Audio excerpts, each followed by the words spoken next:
bipolar, y anteriormente, hace mucho tiempo, también se le llamaba la psicosis maníaco-depresiva, y en la historia también ha tenido varios nombres respecto a lo que es el cuadro bipolar. Acá les traía algunos datos que son importantes, ¿no? Y que vemos que el trastorno bipolar tiene una incidencia de 1.5 al 2%. Y incluso en algunos estudios mencionan que la prevalencia puede ser de 5 a 7%. Entonces, esto es bastante importante. Es la cuarta causa de discapacidad neuropsiquiátrica, según la Organización Mundial de la Salud. Y el problema con los cuadros bipolares es que hay fallas en lo que es el diagnóstico, ¿no? Y hay algunos estudios, y uno de ellos les voy a mostrar acá, que muestra que cerca del 70% tiene fallas en lo que es el diagnóstico inicial. Entonces, si es que nosotros fallamos en el diagnóstico inicial, no vamos a poder hacer un tratamiento adecuado. ¿Cuáles son las consecuencias de la falla en el diagnóstico y tratamiento? Porque ahí sí es grave en estos casos. Uno, ¿por qué? Porque el 25 al 50%, o sea, casi la mitad de los pacientes bipolares tienen o pueden presentar intentos de suicidio, y aproximadamente 10 al 15% de los pacientes bipolares se suicidan, ¿no? Por otro lado, los cuadros bipolares son clínicamente y genéticamente es heterogéneo. No todos los casos son iguales como para poder decir, y no es fácil a veces hacer el diagnóstico, ¿no? Por otro lado, el trastorno bipolar es una enfermedad crónica y tiene el riesgo de recurrencia aproximadamente en 5 años. Cerca del 73% de los pacientes, a pesar de estar con el tratamiento convencional, con un tratamiento adecuado, pueden tener una recurrencia, ¿no? También se produce fallas o déficit en las funciones psicosociales, y esto interfiere en la vida de la persona, y esto puede persistir años, incluso después de que el episodio inicial se recupere, ¿no? Y se ha visto que el 59%, cerca del 60% de los pacientes muestran un compromiso en su funcionamiento, 4.5, casi 5 años después de un internamiento. Y hay un pobre funcionamiento psicosocial que parecería predecir un menor tiempo de recurrencia. O sea, parecería ser que cuando no llegan a tener un funcionamiento adecuado, entonces recaerían antes que las otras personas que tienen un buen funcionamiento. Acá el cuadro es para mencionar que los desórdenes bipolares no son muchas veces reconocidos y son subdiagnosticados, ¿no? Acá, por ejemplo, eso es un cuestionario para poder detectar los desórdenes del humor o trastornos afectivos, ¿no? Que están los cuadros bipolares, ¿no? Se hizo un tamizaje para lo que es los trastornos afectivos bipolares, y se vio que había un tamizaje positivo para el trastorno afectivo bipolar 1 y 2 en aproximadamente 3.7 de los pacientes, ¿no? Pero se vio que de ellos había sido diagnosticado previamente como cuadro bipolar solamente el 20%, y había sido incorrectamente diagnosticado como depresión unipolar un 31%, y muchas veces no reconocido y no diagnosticado. Entonces, por ello, en otros estudios en Europa mencionan que la espera promedio de los pacientes bipolares para que tengan un diagnóstico correcto después de la aparición de los síntomas es 5.7, o sea, casi 6 años que el paciente está así, ¿no? Entonces acá vemos que los pacientes bipolares generalmente están sintomáticos la mitad del tiempo de su vida, ¿no? Esto es un estudio de seguimiento casi a 13 años, y se ha visto que 53% han estado en semanas asintomáticas, pero ha habido un 32% que ha tenido deprimidos, un 9% que ha tenido cuadros maníacos o hipomaníacos y un 6% que ha tenido un ciclado mixto. Entonces vemos que cerca de la mitad van a tener estos síntomas a lo largo de estos 13 años, 12.8, 13 años que han tenido. Por otro lado, los episodios mixtos, es decir, que en el cuadro, en el episodio, no solamente sea la fase depresiva o no solamente sea la fase maníaca acelerada, ese episodio está mezclado, están mixtos. Esos episodios predicen la persistencia o la recurrencia de los síntomas, ¿no? Entonces, cuando hablamos de lo que son manía pura o depresión pura, no hay tanta persistencia ni recurrencia como sí lo hay en los episodios mixtos, ¿no? Entonces, nos da una idea de la evolución de los cuadros con estas características. Acá les traje los datos de las causas principales de años, 10 causas principales de años vividos con discapacidad sobre las enfermedades mentales. Esto no ha cambiado mucho, ¿no? Es desde 2001, pero actualmente igual siguen las enfermedades psiquiátricas dentro de lo que están las 10 causas principales. Y dentro de esto está el trastorno afectivo bipolar. Y vemos también la depresión unipolar. Muchas veces se confunde la depresión unipolar y puede ser una fase depresiva de un cuadro bipolar. Se estima que una de cada 4 familias tiene por lo menos un miembro que sufre de alguna enfermedad mental o conductual. Vemos que la esquizofrenia causa un 4.9% de todos los años de vida de discapacidad y los desórdenes bipolares un 4.7%, por lo tanto también es importante, ¿no? Por otro lado, los síntomas de un cuadro bipolar impactan no solamente en los pacientes, sino en la sociedad y en la familia. ¿Por qué? Porque los pacientes que tienen cuadros bipolares pueden tener ciertos, digamos, conductas que hace que puedan ser más impulsivos o que tengan mayores problemáticas, ¿no? Acá se ve, por ejemplo, que hay un gran parte que ha sido encarcelado o arrestado, ¿no? O acusado de un delito, ¿no? De estos casos, 26 que tenían tamizaje positivo para cuadros bipolares versus 5 que no tenían para cuadro bipolar, ¿no? Ahora, los supervisores, las personas con los que trabajan también, ¿no? Vemos que acá 48 con respecto a 23 que tenían un tamizaje negativo para el desorden bipolar, y en lo que es el que haya sido despedido alguna vez en su trabajo, un 54 que hayan tenido tamizaje para un desorden bipolar, y vemos cómo estos datos en este estudio de Calabrese son estadísticamente significativos. Cuando hablamos de remisión en un trastorno afectivo bipolar, hablamos cuando hay ausencia de signos, no hay los síntomas y el funcionamiento día a día se da de una manera adecuada. ¿Cómo medimos esto en un cuadro bipolar? Como les mencioné, en el cuadro bipolar justamente se llama bipolar porque puede tener una fase depresiva o una fase maníaca.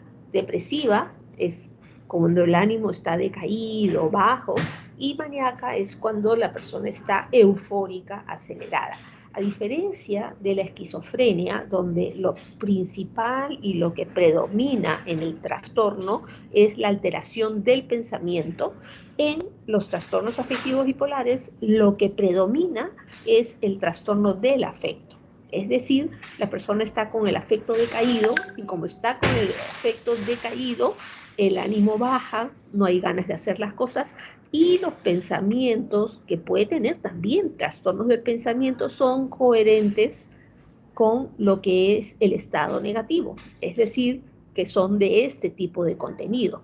Por el contrario, cuando la persona está acelerada o maníaca, está eufórica, se siente dueña del mundo, que puede hacer un montón de cosas, ese es en lo que es el afecto, pero también puede ir acompañado de trastornos en el pensamiento. Y estos trastornos en el pensamiento son congruentes con el estado de ánimo. Por ejemplo, la persona puede decir o sentirse que es lo máximo y puede decir yo soy Dios y he venido acá a salvar al mundo. Entonces su trastorno de pensamiento es relacionado con el estado de ánimo, ¿no? Pero el principal y lo principal que tiene que haber en los cuadros bipolares es el trastorno del ánimo. Muchas veces yo comparo con lo que es un disco, por ejemplo, ¿no? Cuando está los discos antiguos, ¿no? Ahora ya no se usan los discos, se usan CDs, pero los discos antiguos cuando iban a poca velocidad, lentos, como que es el cuadro depresivo, y disminuye todas sus funciones, ¿no? La parte de memoria, la parte cognitiva, la parte física, todo. Y cuando está la persona acelerada, esto está mucho más rápido y la persona tiene muchas ideas, muchos pensamientos, más actividad y comienza a hacer más cosas. Pero el factor principal y lo que está siempre tomado en el cuadro, en los trastornos afectivos bipolares, es el afecto. ¿Cómo medimos eso? Para medir eso, a veces puede ser bastante subjetivo, me parece, o esto, o para hacer el seguimiento, ¿no? ¿Qué tan depresivo está esta persona? Si estaba depresiva o no, entonces podemos hacer alguna evaluación. Entonces, ¿cómo se mide? Se mide a través de escalas, por ejemplo, la escala que está acá de Mathers, que es la escala de depresión, y cuando tiene un puntaje que sea, perdón, la escala de Mathers y la escala de Young. Son dos escalas que se miden y está definido por puntajes, ¿no? Si tiene menos de 10 puntos, entonces está con un cuadro depresivo en la escala de Mathers, y en la escala de Young está con un puntaje menor de 8, está adecuado. Si tiene más, ya algo no está bien. Entonces, con ese puntaje podemos nosotros hacer el seguimiento, ¿no? Son escalas que se evalúan varios aspectos en la persona: hiperactividad, pensamiento, ideas, y con eso se hace el puntaje para poder tener algo más objetivo, ¿no? Y cuando vemos que la persona tiene una recuperación, es cuando la persona hay una remisión sostenida y duradera del cuadro. Y en el DSM-4 y en los otros criterios diagnósticos es cuando no tiene los síntomas por lo menos 8 semanas. Pero hay muchos de los casos que pueden tener síntomas residuales. ¿Eso qué significa? Que pueden tener el síndrome, pero no como para hacer todo el diagnóstico, sino algo de síntomas subsindrómicos. Esto indica que pudiera tener riesgo de recurrencia. Entonces, ¿cuál es el tratamiento actual para los cuadros maníacos? Cuadros maníacos es cuando la persona está acelerada, demasiado activo. Los tratamientos que hay son el tratamiento con litio, el carbonato de litio. Ustedes deben haber escuchado que mucha gente incluso hace bromas, te falta litio, pero ojo, el litio nosotros no lo damos porque le falta el litio a la persona. Si hacemos un examen de litio a una persona, un dosaje de litio normal que se hace en el laboratorio a una persona que tenga un cuadro maníaco o a una persona que no tenga ningún cuadro mental y menos un cuadro maníaco o un cuadro bipolar, va a salir igual. El litio se da porque a determinado nivel en sangre tiene acción terapéutica. Entonces, si damos menos de la cantidad, no vamos a obtener la acción terapéutica. Pero el litio es una sustancia que tiene un periodo, una ventana corta. Entonces, por eso es que tenemos que hacer los exámenes de sangre para ver cuál es el nivel que tiene el litio, para ver que si no nos estamos pasando, no. Después, en otra diapositiva, voy a hablar con respecto a lo que es el litio, ¿no? Entonces, si bien es cierto, hay algunos estudios, pero de investigación, que hablan no de litio en sangre, sino hablan de la tasa de transporte de litio de los glóbulos rojos, que es un estudio especial, diferente, pero no es que le falte litio, sino que evalúan cómo es la tasa de transporte. Eso no es nada certero y está recién lo utilizan en investigación, pero no nos va a hacer el diagnóstico el que nosotros dosemos o miremos el litio. El diagnóstico de los cuadros bipolares es clínico, ¿no? Después tenemos los anticonvulsivantes que se utilizan, que está el valproato o ácido valproico o divalproato, la carbamazepina y la oscarbamazepina. Estos anticonvulsivantes tienen muy buen efecto en los cuadros de aceleración, en los cuadros maníacos. Y después tenemos los medicamentos antipsicóticos. Y dentro de los antipsicóticos están los clásicos, los típicos y los atípicos. Estos cuadros bipolares a veces no solamente es el afecto, sino también el pensamiento, y pueden tener alucinaciones que sean todo el contexto del episodio que tenga el paciente. Si está maníaco, dentro del contexto del episodio maníaco. Si está depresivo, dentro del contexto del episodio depresivo. Entonces, si tiene síntomas psicóticos, se utiliza también los antipsicóticos, aunque algunos antipsicóticos han sido ya estudiados para el mantenimiento y evitar recaídas en lo que es el tratamiento de los cuadros maníacos. Y tenemos también la terapia electroconvulsiva. Sabemos que la electroconvulsivoterapia no hay un mecanismo de acción exacto por el cual podemos ver nosotros si funciona o no funciona, pero es muy efectivo en los pacientes con cuadros de presión mayor, responden bastante rápido, y en los pacientes que tengan riesgo suicida inminente es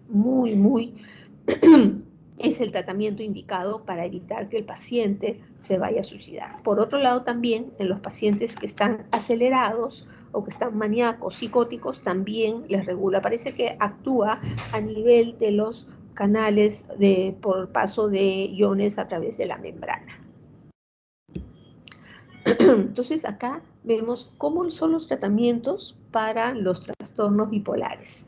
Se da el tratamiento de acuerdo a la fase, porque el paciente puede estar en una fase maníaca o acelerado, o una fase mixta, donde estén mezclados los síntomas, o puede estar en una fase depresiva totalmente, que les decía, o puede estar en una fase en la cual necesite un mantenimiento porque puede no estar con síntomas. Entonces, nosotros usamos lo que es los estabilizadores del ánimo para... Ay, disculpe, se pasó. Quería poner el puntero, pero no importa. En el episodio maníaco mixto y episodio agudo, utilizamos un estabilizador del ánimo, pero a veces eso no es suficiente y tenemos que utilizar un antipsicótico de segunda generación. Por otro lado, a veces, aparte de eso, también tenemos que utilizar un anticonvulsivante. Acá en la gráfica vemos que se grafica, se hace una línea. Esta línea es la que llaman eutímico, y cuando está por arriba es un cuadro de aceleración o que está activo, eufórico. Cuando está más o menos en lo que es el mantenimiento, está dentro de lo que es la línea, y cuando es el mantenimiento, el tratamiento de los pacientes bipolares, se utiliza un estabilizador del ánimo, por ejemplo litio, ¿no? Que eso evita que la persona recaiga o se ponga mal, o podemos utilizar un anticonvulsivante que también es efectivo, el ácido valproico, el divalproato, que está probado también para ser utilizado en la etapa de mantenimiento. Algunas veces los cuadros son bastante complicados y no responden a un estabilizador del ánimo o a un anticonvulsivante, y tenemos que agregar un antipsicótico de segunda generación para que pueda evitar que se presenten otros episodios. Ahora, cuando está en la fase maníaca, nosotros no vamos a dar ningún antidepresivo porque el paciente se va a acelerar más. Cuando está en la fase depresiva, utilizamos un estabilizador del humor o un anticonvulsivante más un antidepresivo para mejorar el cuadro depresivo. Pero ojo que también cuando damos antidepresivos en una fase depresiva de un cuadro bipolar, se puede producir un switch y el paciente que está depresivo puede virar y estar acelerado totalmente, ¿no? Y también utilizamos los antipsicóticos de segunda generación en las fases depresivas cuando se requiera.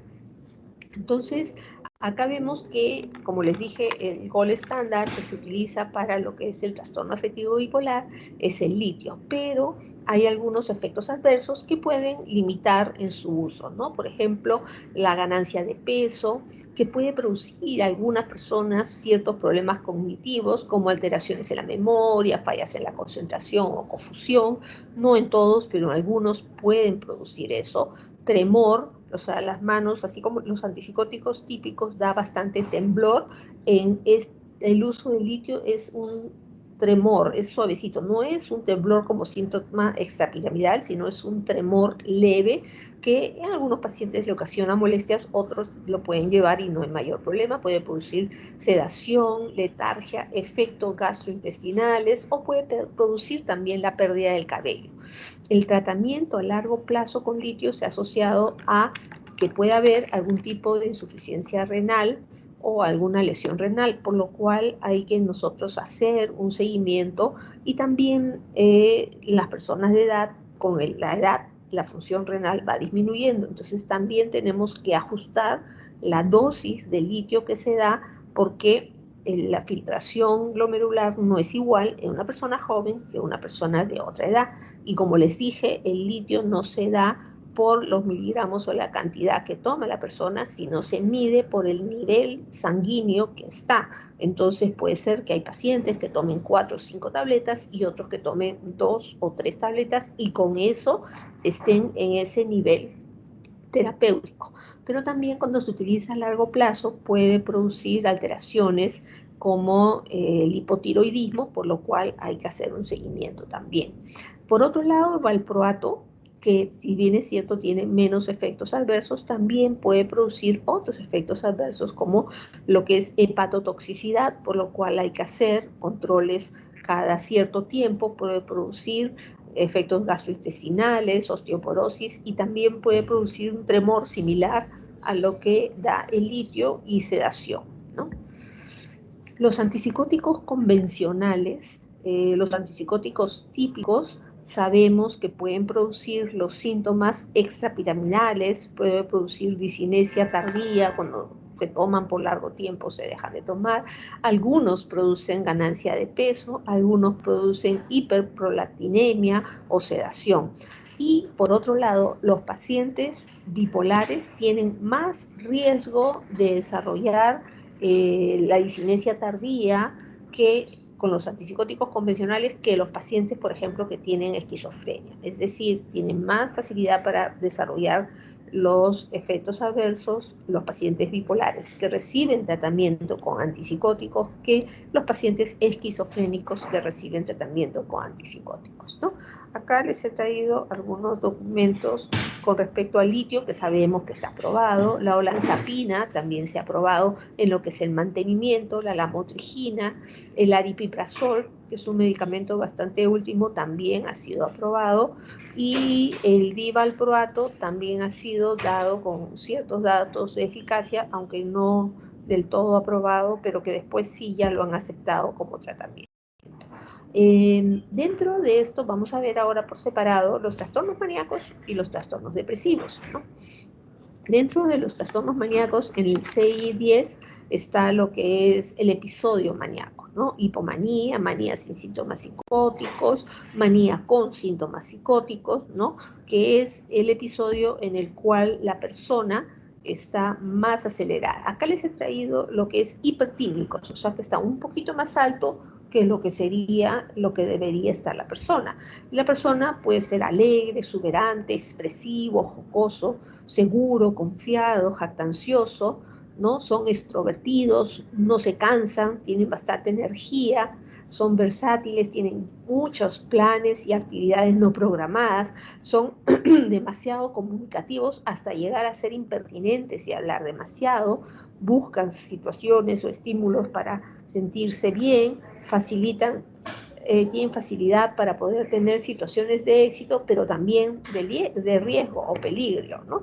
Cuando se habla de ciclotimia, se habla de estos cuadros hipertímicos que no llegan a ser en total un cuadro maníaco de aceleración, ¿no? Entonces, por ejemplo, un hipertímico es el jefe que ostenta la máxima jerarquía y que es bastante líder, y esto son rasgos adaptativos, pero que esto no requiere, digamos, un tratamiento. Pero cuando esto pasa a ser hipomanía, ya hay más aceleración, si se quiere, o se aumenta lo que es las actividades y la persona ya tiene mayor sociabilidad, busca de compañía, hay aumento del deseo sexual, la actividad sexual, la persona tiene más locuacidad y elocuencia y comienza a hablar, tiene desinhibición, comienza a desinhibirse y a hacer cosas que de repente antes no hacía, está más despreocupado. Y algo que es importante, disminuye lo que es la necesidad de dormir. Es decir, el paciente siente que ya no necesita dormir tanto, tiene demasiados proyectos, ¿no?, para hacer. Y en un episodio hipomaníaco tiene que tener la persona por lo menos 4 días que su ánimo esté así. O sea, no es que es un momentito que esté así, y que no debe ser secundario al consumo de sustancias, porque hay sustancias que hacen que la persona se sienta también así. Este episodio hipomaníaco es menos intenso que la manía, ¿no?, pero que los demás se dan cuenta.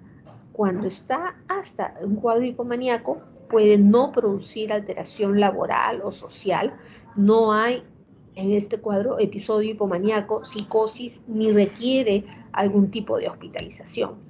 Pero cuando ya vemos que el episodio es maníaco, es decir, se acentúan este episodio maníaco es más, entonces ahí sí tenemos que tener bastante atención, porque generalmente se produce entre los 20 a 50 años, el curso es crónico y a veces por épocas episódico, es menos frecuente que una manía bipolar, pero son episodios maníacos que se pueden presentar y hay antecedentes familiares que tienen base genética de tener este tipo de cuadro. Entonces, el episodio maníaco, por lo menos la persona tiene que estar una semana con un humor elevado, pero no solamente es el humor alegre, elevado, acelerado, sino que también sus funciones cognitivas. Por ejemplo, taquicíclico, que tenga bastantes pensamientos y esté en bastante actividad, que esté haciendo demasiadas cosas y que se dé una necesidad de dormir menor. Nosotros sabemos que cuando no dormimos las horas que tenemos que dormir, nos sentimos cansados al día siguiente. Sin embargo, los pacientes maníacos no duermen y se sienten con bastante energía. Por eso es cuando hacemos el seguimiento de los pacientes, evaluamos mucho cómo va el sueño, porque muchas veces es el primer síntoma que se compromete cuando va a recaer el paciente. Y cuando está así ya demasiado acelerado, hay un deterioro laboral y social, porque ya no puede hacer las cosas como hacía antes, porque ya no puede pensar o concentrarse, sino está en un pensamiento, otro pensamiento. A veces necesitan hospitalizaciones, puede ser por psicosis, por alucinaciones o por una desorganización conductual, y se habla de estos episodios maníacos cuando no es secundario a una enfermedad médica o a un consumo de drogas. Entonces, nosotros cuando hacemos un episodio maníaco, vemos un episodio maníaco, tenemos que hacer el diagnóstico, es clínico, como les decía, y hay que hacer exámenes auxiliares, que sería una escala de manía, ¿no? La escala de Young, que es la escala para medir manía. ¿Cuál es el tratamiento? El tratamiento es con un estabilizador del ánimo, puede ser el litio. A veces utilizamos antipsicóticos si hay asociados síntomas psicóticos. Si requiere el paciente, se le puede indicar algún tipo de ansiolítico y sobre todo la psicoeducación por si vuelve a presentar otro episodio. Cuando hablamos de trastorno bipolar, vemos que hay alternancia de episodios depresivos y episodios maníacos. Estos episódicos son más graves que lo que es un cuadro unipolar que presenta una depresión de larga duración y que puede ser deteriorante, sino que este cuadro es episódico, aceleración, depresión, y la duración o el curso es variable en los cuadros bipolares. Acá les traje este cuadrito. Para un lado he puesto lo que es manía, eso que está amarillo, y para otro lado lo que está oscuro, los cuadros o los síntomas de depresión. Entonces vemos que no me he referido mucho a los síntomas de un cuadro maníaco, porque ustedes ya han llevado el curso de psicopatología y ahí deben haber revisado el síndrome maníaco, síndrome depresivo, ¿no? Y dentro de lo que es manía, como les decía, es la euforia, la grandiosidad, la persona habla bastante y también por otro lado tiene mucha impulsividad, su líbido está incrementado, está hiperactivo y realiza conductas en las cuales puede ser peligroso, se puede hacer algún tipo de daño, tiene desinhibición social, lo que antes de repente tenía cierto recato ya no le interesa, ¿no? Y no tiene necesidad de dormir, porque siente con actividad, no tiene por qué dormir. Pero este cuadro maníaco también se acompaña de síntomas cognitivos. Y dentro de los síntomas cognitivos está el pensamiento acelerado, que les dije, piensan demasiado rápido, y por otro lado tiene distraibilidad y tiene fuga de ideas. ¿Eso qué significa? Que está en una idea y es tan rápido su pensamiento que ya está en otra, en otra, en otra. Entonces, si uno habla con el paciente, está hablando una cosa y ya su pensamiento va más rápido de lo que habla y ya está hablando otra cosa, y vemos que hay fuga de ideas y puede haber una desorganización. Por otro lado, el cuadro depresivo se da con los cuadros de tristeza, anedonia, que no disfruta nada, ansiedad, irritabilidad, hostilidad, hipoactividad, insomnio también. En los cuadros maníacos es la no necesidad de dormir. En la depresión hay insomnio, pero por otro lado también puede haber hipersomnio, porque hay cuadros depresivos que aumenta el sueño. Puede haber que la persona esté más irritable, esté un poco más violento, y lo que es riesgo también puede darse el suicidio. Si bien es cierto, algunos pacientes maníacos también se pueden matar, pero más es por la conducta peligrosa que realizan. En la depresión es porque se quieren matar, ¿no? Y dentro de los cuadros depresivos hay los síntomas, de estos síntomas acá también hay síntomas cognitivos, que es lo que les decía, su pensamiento está más lento, la persona se siente menos que lo demás, hay una baja autoestima, se siente culpable y hay un pesimismo. Pero a veces acompañado a estos síntomas también pueden haber síntomas psicóticos o síntomas delusiones o incluso alucinaciones. Pero estos síntomas son congruentes con lo que es el estado de ánimo de la persona, ¿no? Entonces acá les he traído lo que es el episodio maníaco, ¿no? Que la persona se siente el dueño del mundo, un episodio mixto donde están los dos y por momentos está bien, otros momentos está mal y están los síntomas mezclados, o un episodio depresivo en el cual la persona se siente deprimida, ¿no? Entonces, ¿cómo ha ido la evolución de los trastornos bipolares, ¿no? En lo que es la manía y melancolía en el mismo paciente, esto está desde los años 150 años antes de Cristo, luego se hablaba de locura circular o locura doble forma. ¿Por qué? Porque habían episodios en que estaba acelerado y episodios en que estaba depresivo, luego se habló de que manía y melancolía eran la misma enfermedad porque en un momento estaban en una fase y en otro momento en otra fase. Luego de locura maníaco-depresivo, se habló de los subtipos bipolares, después eran depresiones bipolar-like, parecidas a los bipolares, y en una época se habló sobre el proceso de switch, que era de, como les decía, si está en la fase depresiva, hay un grupo de pacientes que reciben antidepresivos y se aceleran, pasan al otro tipo de cuadro, ¿no?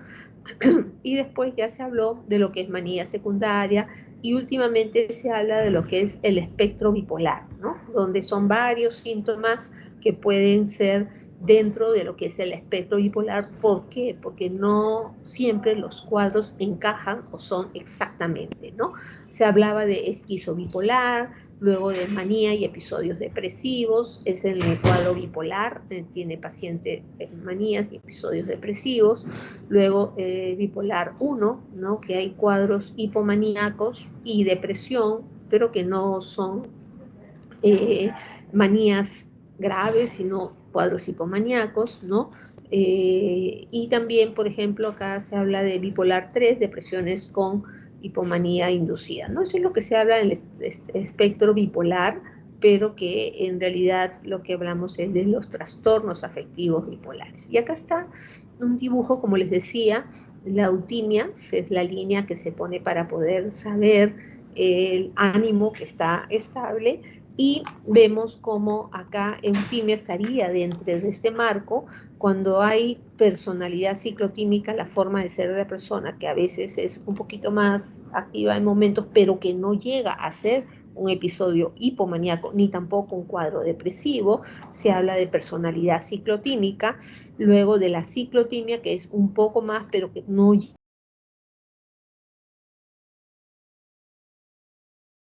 llega graficada lo que es la depresión unipolar, que son los episodios depresivos unipolares, y está acá este grupo que son los trastornos bipolares de tipo 2, ¿no? Que dan cuadros de hipomanía y después un cuadro depresivo. Acá hablan de la manía unipolar, hay episodios maníacos que la persona puede estar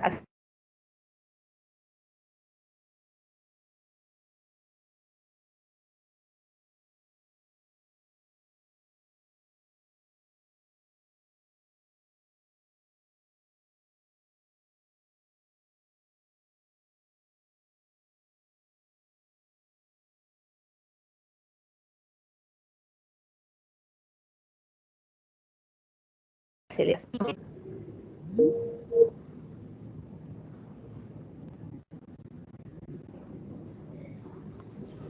Ya estamos conectados otra vez, algo pasó, se desconectó.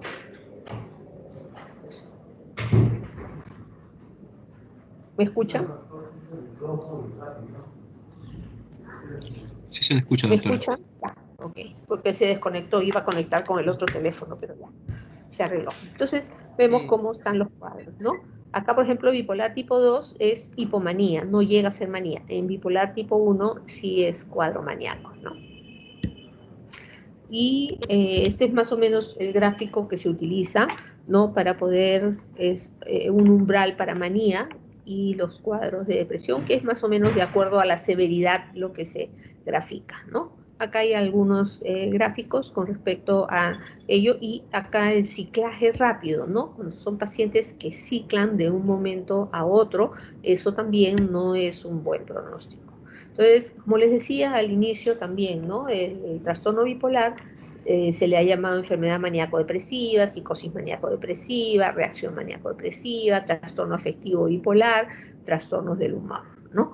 Pero no es lo mismo que los otros cuadros, ¿no? Con trastornos límite de personalidad, consumo de sustancias, trastorno esquizoafectivo. Si bien es cierto, el trastorno esquizoafectivo tiene algo de componente afectivo, lo que prima es la alteración del pensamiento, porque está comprometido con un síndrome esquizofrénico con el pensamiento, ¿no? El trastorno por déficit de atención con hiperactividad tampoco no es un cuadro bipolar, ¿no? Entonces acá están los tipos de los diagnósticos que se ponen de acuerdo al CI-10, que es el que nosotros utilizamos acá en nuestro medio, de acuerdo al trastorno bipolar en la fase en la que se encuentre el paciente, ¿no? Por ejemplo, hay un trastorno bipolar episodio actual maníaco sin síntomas psicóticos, o puede ser un trastorno afectivo bipolar episodio actual maníaco con síntomas psicóticos, ¿no? Entonces, la enfermedad bipolar, el trastorno bipolar, es una enfermedad fásica. Eso se caracteriza porque es una enfermedad que tiene un curso maligno y hay varias veces recurrencias que pueden estar acompañados con síntomas significativos entre los episodios. Es decir, que durante el episodio no desaparezca del todo los síntomas, ¿no?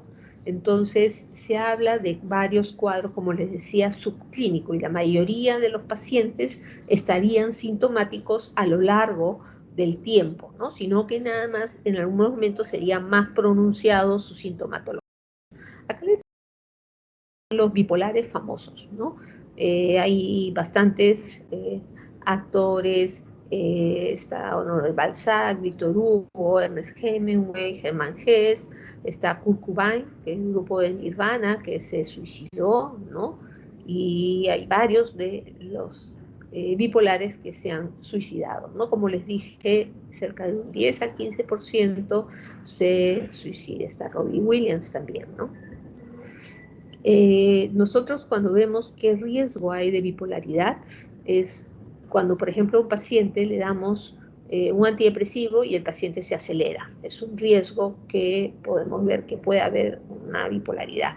Cuando hay pacientes que presentan episodios antes de los 25 años, ¿no? En la etapa juvenil o puerperal, cuando hay episodios de insomnio o retardo, ¿no? Esto sobre todo en los pacientes depresivos, ¿no? Que vemos que puedan tener esto, tiene mayor riesgo de que puedan tener un cuadro bipolar. Y la historia familiar de un trastorno bipolar, ¿no? Generalmente es un cuadro familiar. Un momentito, me esperan, por favor, ¿ya?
Disculpen que estaba haciendo una coordinación. Disculpen. Seguimos entonces. Entonces vemos acá la que es la prevalencia del trastorno bipolar, ¿no? Y dentro del cuadro bipolar, como les mencioné anteriormente, es aproximadamente 1 al 4% de la población. Sexo es igual hombre y mujer, excepto en posparto, porque en la época de posparto hay mayor frecuencia que se pueda dar, incremente en los casos que tienen bipolares, ¿no? Y aparte son mujeres posparto, ¿no? Promedio más o menos de inicio es a los 20 años. El 60% inicia con un cuadro depresivo o un episodio depresivo, por lo que se puede confundir con un episodio depresivo mayor o un cuadro unipolar, ¿no? Promedio de episodios a lo largo de la vida generalmente son 10 y el 40% están sin tratamiento. Entonces, en una enfermedad bipolar se ve que el episodio maníaco dura entre 3 a 4 meses, a veces puede ser 5 meses, 4 meses, en cambio un episodio depresivo dura más o menos de 3 a 6 meses. Como les mencioné anteriormente, hay el riesgo suicida, que es un 10 al 15% que puede haber el riesgo suicida, y el pronóstico es malo cuando hay episodios mixtos, que están mezclados, o cicladores rápidos. Y deterioro laboral, social y familiar también hay, este es un síntoma de que vaya a pasar en la persona a lo largo de la vida, y un deterioro cognitivo también. Vemos, como les decía, según la OMS, la sexta enfermedad discapacitante se da en el 6 al 11% de la población general, inicia entre los 15 o 30 años. El correcto diagnóstico demora en 5 a 10 años. Les traje un estudio que más o menos sale 5.7 años, ¿no? Se hospitalizan con frecuencia, ¿no? Hay problemas de promiscuidad o conflictos conyugales y familiares, sobre todo cuando se dan esos episodios maníacos. Hay pérdida del trabajo, y en las épocas en que el paciente está acelerado, demasiado activo, incrementa todos sus riesgos y comienza a consumir alcohol, drogas, ¿no? Por otro lado, el 50% de los pacientes no tienen adherencia al tratamiento, y vemos que dentro de este grupo de pacientes hay una mortalidad cardiovascular incrementada. Por otro lado, el suicidio es más alto dentro de los primeros 10 años de la enfermedad, y se ha visto un 10 o un 15% de los pacientes bipolares se suicidan, ¿no? Entonces, como les decía, en esta encuesta el 69%, que también se las mencioné antes, tienen un diagnóstico inicial que no es el adecuado y pueden confundirlo o mencionarlo como depresión unipolar. No es fácil hacer la disquisición, pero sí se puede evaluar si es que hay antecedentes familiares, el tipo de cuadro, ¿no? Entonces, los diagnósticos iniciales para depresión y trastorno bipolar pueden ser con depresión, un 60%, ansiedad, ¿no? Y solo un tercio de los trastornos bipolares tienen el diagnóstico inicial correcto, ¿no? ¿Qué cosa puede hacer que en los pacientes trastornos afectivos bipolares puedan haber más errores, ¿no? Uno, que la descripción fenomenológica a veces es limitada en las clasificaciones oficiales como el CI-10 o el DSM. Y por otro lado, los clínicos a veces minimizan los síntomas que puedan estar atenuados o dicen está bien, no lo consideran. Los síntomas hipomaníacos causan menos sufrimiento, por lo que a veces no se detectan, y los síntomas maníacos atenuados muchas veces pueden ser vistos como socialmente aceptables y no consideran lo que es un espectro, ¿no?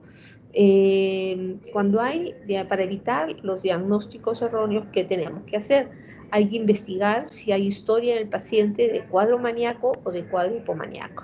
Hay que ver si hay historia de bipolaridad en la familia, porque es más frecuente que un paciente bipolar tenga también otro paciente bipolar. Y no solamente eso, porque el paciente nos puede decir algo, sino tenemos que involucrar a personas significativas que conozcan al paciente en el proceso de evaluación, porque el paciente nos puede decir que sí, pero él no se da cuenta que hay esos cambios en su cuadro de ánimo, ¿no? El trastorno bipolar, hay factores genéticos dentro de lo que es la etiopía.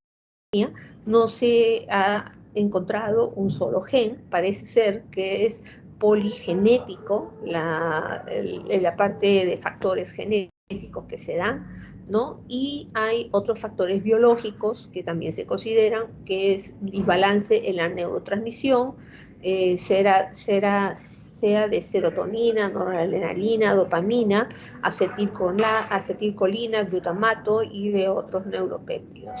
Pero también vemos que hay algunos casos en los que hay comorbilidad de hipotiroidismo en cuadros de depresión, en accidentes cerebrovasculares sí puede aparecer episodios similares a los bipolares, en tumores cerebrales, en Cushing, en pacientes posoperatorios, en trastorno obsesivo. Hay ciertas comorbilidades que pueden asociarse a que sean ciertos factores biológicos. Por otro lado, hay ciertas sustancias como los corticoides o los antidepresivos que producen pues el SISH, las sustancias estas anabólicas, ¿no? INH, el alcohol y los psicoestimulantes. Y también existirían factores psicosociales y en algunos mencionan factores estacionales que tienen que ver con lo que es la presencia de los episodios. Entonces hay muchas teorías vigentes que hablan de lo que es la genética, la parte hormonal, la parte neuroquímica, neuroanatómica, más el ambiente de vulnerabilidad y estrés que pueda tener el paciente. Entonces todo esto lo integra para que el paciente pueda tener un cuadro. También hay ciertos estudios de imágenes, ¿no? Donde son imágenes funcionales a través del PET, que es la tomografía con emisión de positrones, y acá está la imagen de cómo es un cerebro con un episodio maníaco y cómo es la imagen de un cerebro con un episodio depresivo, ¿no? Entonces vemos cómo están activadas determinadas zonas, que es diferente un cerebro en lo que son la parte funcional, ¿no? Entonces, bueno, esto es en relación al estudio que ya les había mencionado. ¿Y cómo se clasifica principalmente el trastorno bipolar? Uno, como trastorno bipolar 1, que es un cuadro de depresión mayor más un cuadro maníaco, o que puede ser un cuadro de depresión mayor más un episodio mixto, ¿no? Y también tenemos los pacientes bipolar 2, que tienen cuadros de depresión mayor y tienen episodios de hipomanía. Estos muchas veces se pueden confundir con que sean solamente cuadros depresivos. Los trastornos ciclotímicos, que son las variaciones, y el no especificado. El episodio mixto, cuando hablamos de episodio mixto, que les decía que están los síntomas mezclados, mínimo por lo menos una semana, y tiene que haber una coexistencia de episodios maníacos y episodios depresivos, ¿no? Hay algunos que mencionan, ¿no?, que esto tiene mayor riesgo porque hay un alto riesgo suicida en estos episodios y hay mayor compromiso parte laboral y social. Requiere hospitalización estos pacientes y no es secundario a enfermedad médica o a drogas. Y hay una mejor respuesta a lo que son el valproato y los antipsicóticos. Hay varios tipos, ¿no?, que pueden ser una hipomanía disfórica, depresión agitada, ¿no?, y que muchas veces tiene que hacer el diagnóstico diferencial con un cuadro de esquizofrenia, un cuadro de esquizoafectivo o un trastorno de personalidad borderline, ¿no? Los pacientes, que 40% de los pacientes pueden presentar algún episodio de este tipo, pero frecuentemente están subdiagnosticados. El trastorno ciclotímico, hablamos de que tiene que tener un episodio mínimo a 2 años de una depresión moderada, pero que no llegue a los criterios para un cuadro de depresión, ¿no? Y que síntomas hipománicos en los niños se considera un año como como mínimo, no 2 años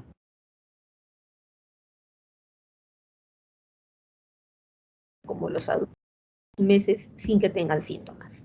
Cuando hablamos de ciclaje rápido, ¿no? Porque también están los cuadros mixtos, pero hay cicladores rápidos, ¿no? Es cuando la persona tiene varios episodios al año, ¿no? Por ejemplo, acelera, baja, se acelera nuevamente o tiene varios episodios de aceleración o depresión, y es rara vez que el paciente esté eutímico. Esto se presenta más o menos en un 15 al 20% de mujeres, el 80% en las personas mayores de 35 años, tiene inicio tardío y es favorecido por algunos cambios que se dan, ¿no? Como hipotiroidismo, menopausia, drogas psicoactivas o algunos antidepresivos que mencionan que puede hacer que aparezca o se haga un ciclaje más rápido. Hay alta comorbilidad psiquiátrica con otros cuadros y con trastornos de personalidad. Estos cuadros cicladores rápidos a veces son resistentes al tratamiento con litio y tenemos que utilizar otro tipo de medicamentos. Luego tenemos el trastorno bipolar, donde se habla de los ciclos ultradianos ultra rápidos, ¿no? O ultra rápidos. Eso quiere decir que en un mismo día o en horas puede tener diferentes ciclos, ¿no? Y ahí se puede dar lo que es una desesperación suicida. Hay bastante refractariedad en ese tipo de cuadros, se agravan con el uso de antidepresivos y no responden a el litio. ¿Cuáles son los predictores de mal pronóstico? Cuando el primer o último episodio fue mixto, ¿no? Numerosos episodios previos, que haya un ciclaje rápido, que haya estacionalidad, que haya comorbilidad con enfermedades psiquiátricas o consumo de sustancias, ¿no? Esto también es mal pronóstico, que haya comorbilidad con enfermedades orgánicas, psicosis o antecedentes familiares de cuadro bipolar, ¿no?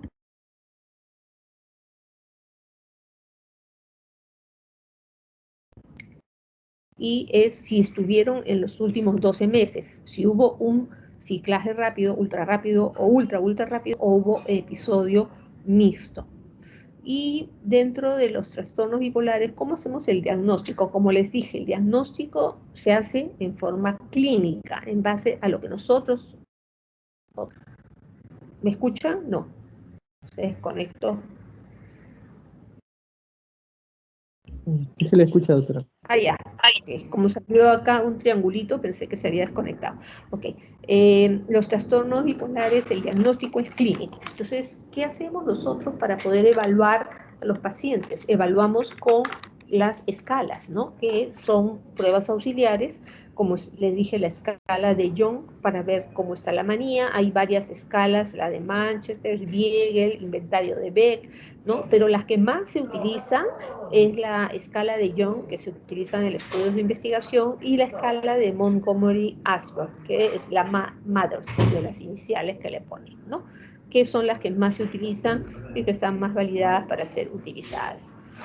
El diagnóstico diferencial tenemos que hacerlo con algunos cuadros que pueden parecer cuadros bipolares, ¿no? Por ejemplo, el trastorno de personalidad limítrofe o borderline, esquizofrenia o un trastorno esquizoafectivo. Para hacer el tratamiento tenemos que, antes de comenzar, tenemos que tener el diagnóstico de bipolaridad, ¿no? Porque si no, no podemos hacer un tratamiento. Tenemos que saber en qué episodio actual está el paciente. Si es que vamos a dar un antipsicótico, si es que vamos a dar un antidepresivo, ¿qué episodio actual? ¿Cuál es la gravedad? Si hay psicosis y si hay riesgo suicida, ¿no? Y ver cómo ha evolucionado el paciente a lo largo de su tratamiento.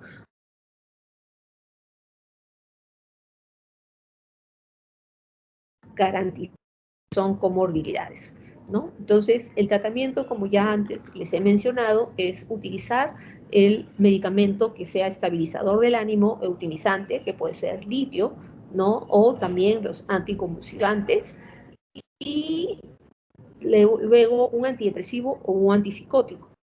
Si está en una fase de aceleración maníaca, entonces puede darse un antipsicótico. Si está en depresión, en un episodio depresivo, un antidepresivo. Como les dije, la terapia electroconvulsiva, si es que hay riesgo de que vaya a haber un suicidio inminente, y también la psicoeducación. ¿Esto por qué? Porque el paciente no es un paciente que va a tener un episodio, sino que esto es un cuadro que lo va a tener a lo largo de la vida y tiene que saber reconocer si es que va a recaer, como les decía, ver si hay alteraciones en los patrones de sueño o en alguna otra actividad, ¿no? Y con los eutimizantes, ¿cuál es su objetivo? Es estabilizar la membrana neuronal. Se utiliza por los mecanismos de repolarización de los canales o los iones. Los canales de iones, hay estimulación y bloqueo de algunos neurotransmisores, se estabilizan algunos sistemas de neuromensajeros y hay una acción a nivel de cascadas intracelular en las neuronas, ¿no? El tratamiento adecuado permite que el 15% se recupere totalmente, un 50-60% parcialmente y el 30% se cronifica o se puede deteriorar socialmente. Por eso es importante hacer un tratamiento adecuado. Dentro de los eutimizantes está el litio, ¿no? Que fue desde el año 1949 que se utiliza, el valproato de sodio o ácido valproico, ¿no? El divalproato también, la carbamazepina, la lamotrigina, ¿no? Que se utiliza para episodios maníaco-depresivos de mantenimiento y sobre todo que tengan episodios depresivos principalmente. Otros anticonvulsivantes que se utilizan es topiramato, gabapentina y oscarbazepina. El topiramato, gabapentina tienen menor niveles de evidencia, pero también se utilizan benzodiazepinas o bloqueadores de calcio como el verapamilo, ¿no? El valproato produce alteración o pérdida de cabello, problemas gastrointestinales. Como les dije, había que hacer el control y seguimiento de la función hepática, ganancia de peso, puede producir un tremor. La carbamazepina a veces puede dar demasiada sedación, incoordinación,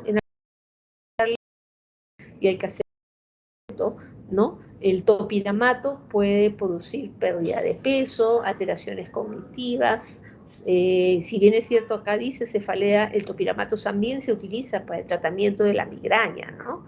Está relacionado también a cálculos renales. La lamotrigina puede producir alteraciones en la piel de tipo exantema, ¿no? Temblor o dispepsia. Entonces hay que tener consideración de acuerdo al paciente, ¿no? Bueno, lo que le decía, el litio, ácido valproico, la lamotrigina se utiliza para episodios depresivos, la carbamazepina, la oscarbazepina. Dentro de los antipsicóticos atípicos, los que más se utilizan es la olanzapina, la quetiapina y la risperidona, ¿no? Y de los antipsicóticos tradicionales se utiliza el haloperidol en las fases de aceleración que pueda tener el paciente y también en mantenimiento. Los antidepresivos, como les dije, hubo una época en que se cuestionaban y decían no se debe dar ningún antidepresivo a pacientes bipolares y muchos psiquiatras en esa época quitaron los antidepresivos y los pacientes se descompensaron. Si bien, porque dijeron que los que recibían antidepresivos tenían episodios más cercanos y no evolucionaban bien en el cuadro. Sin embargo, hay pacientes que van bien con su tratamiento antidepresivo. En las últimas guías de práctica clínica ya mencionan que sí se debe utilizar antidepresivos. La terapia electroconvulsiva y la psicoeducación que les comentaba, ¿no? Entonces, ¿qué opciones terapéuticas pueden haber también en el embarazo? ¿Por qué? Porque si es una paciente que tiene un cuadro maníaco depresivo, está acelerada, no va a tener un control prenatal, ¿no? Entonces, cuando es un cuadro bipolar en el cual el cuadro esté en forma leve o moderado, tenemos que, si es una paciente que está haciendo un seguimiento de tratamiento, descontinuar el tratamiento profiláctico antes del embarazo, porque muchas pacientes quieren tener hijos, ¿no? Ahora, a veces, si ya está embarazada, la mayor parte ya está embarazada, tenemos que suspender el medicamento cuando ya se conoce el embarazo. El problema principal es con el ácido valproico, que puede producir alteraciones en el tubo neural. Y reiniciar el medicamento eutimizante cuando sea preciso, de acuerdo al paciente, o ya terminando el segundo trimestre, ¿no? Cuando son pacientes con cuadros bipolares graves o recurrentes, a veces tenemos que utilizar medicamentos durante el embarazo, ¿no? Con el litio, por ejemplo, hay riesgo de la enfermedad de Epstein, se puede utilizar aloperidol, antipsicóticos atípicos también se están utilizando y se han visto que han ido bien en algunas gestantes. ¿Por qué? Porque hay el riesgo, el cuadro está muy severo, no le podemos no dar tratamiento y hay el riesgo que ponga en peligro su vida y la del embarazo, ¿no? Cuando es en la parte postparto, nosotros vemos que los pacientes bipolares tienen episodios de recaída, las mujeres un 50% en la parte postparto, pero también hay la psicosis puerperal, justamente se presenta. No hay estudios que den la eficacia profiláctica de litio o ácido valproico para estos cuadros postparto, ¿no? Y por otro lado, todos los medicamentos recomendados se excretan por leche materna, por lo cual es recomendable suspender si es que está dando de lactancia, aunque algunos antipsicóticos atípicos nuevos se pueden utilizar con ciertas precauciones. Entonces, cuando el paciente deja su tratamiento, hay mayor riesgo de que vaya a tener recaídas, rehospitalizaciones, que los tratamientos que se daban al inicio ya no sean eficaces y tengamos que dar más medicamentos, que haya una peor evolución, que se asocien otro tipo de cuadro, como consumo de sustancias y drogas, que haya una alteración en las relaciones personales, conflictos familiares, problemas en el trabajo, crisis financiera, ¿no? Esa crisis financiera, a veces los pacientes cuando están acelerados, se prestan dinero por aquí, por allá, para hacer empresas en su mente que mientras estén hipomaníacos pudiera ser que funcione, pero cuando ya están acelerados ya no coordinan bien y entonces pierden bastantes cantidades de dinero, hacen fiestas suntuosas o se prestan para hacer esto y entonces pueden tener crisis financiera a relación a eso. Episodios en las cuales el paciente se ha suicidado, ha intentado suicidarse, violencia, agresividad, ¿no? Problemas legales, judiciales, mayor carga sanitaria, y estas son las consecuencias que puede darse de los pacientes bipolares. En realidad, los pacientes bipolares no son fáciles de manejar porque no siempre uno sigue el tratamiento y dos responden a la medicación. Muchos pacientes tienen que usar 1, 2, 3 o 4 medicamentos antipsicóticos, estabilizadores del ánimo, para que se puedan estabilizar y estar bien, ¿no? Ok. Bueno, esta es la clase que les traía con respecto a los trastornos afectivos bipolares. ¿Alguna pregunta al respecto?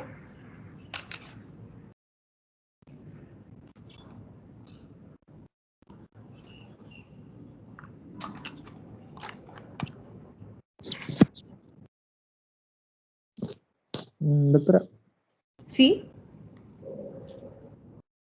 ¿Te escucho?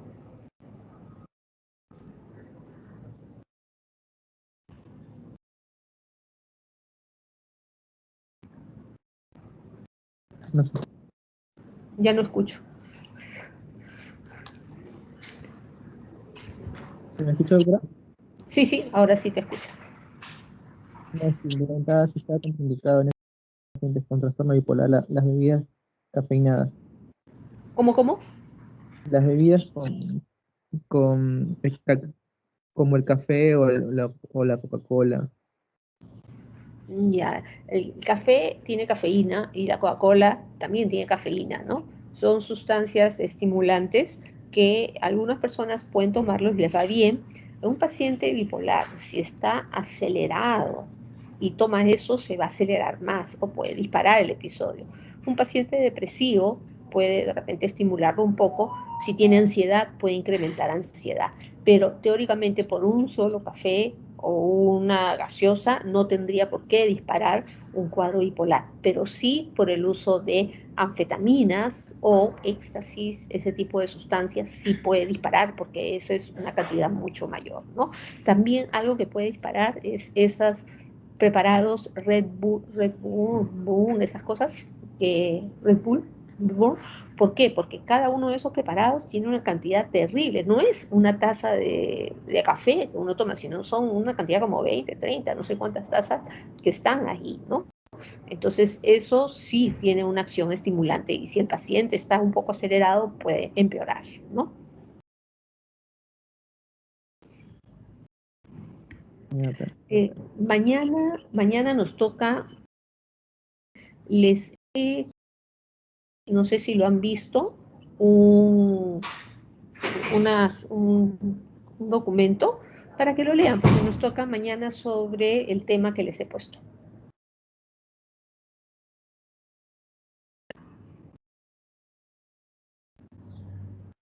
Sí, doctora, sí, ya. Ah, sí lo han Hola. visto, ¿no? Sí, creo, anteayer lo puse. Sí, doctora, sí, se ve. Ok, muy bien. Entonces nos vemos mañana. Doctora, mañana usted va a hacer la práctica, ¿no? ¿Verdad? Sí, O pues porque por eso. sí, porque hay algunos doctores que hacen exposiciones, por eso preguntaba. ¿Hacen qué? O sea, se hacen exposiciones en su práctica. En su caso usted va a hacer la práctica, ¿verdad? La práctica, ustedes van a leer eso que les he dado Sí, y vamos a claro. hacerlo juntos. Ah, ya, ya, doctora. Ya, ok. Ya, doctora. Muy bien, ya nos vemos entonces mañana. Hasta Ya, luego. hasta luego. Gracias, doctora. Hasta luego.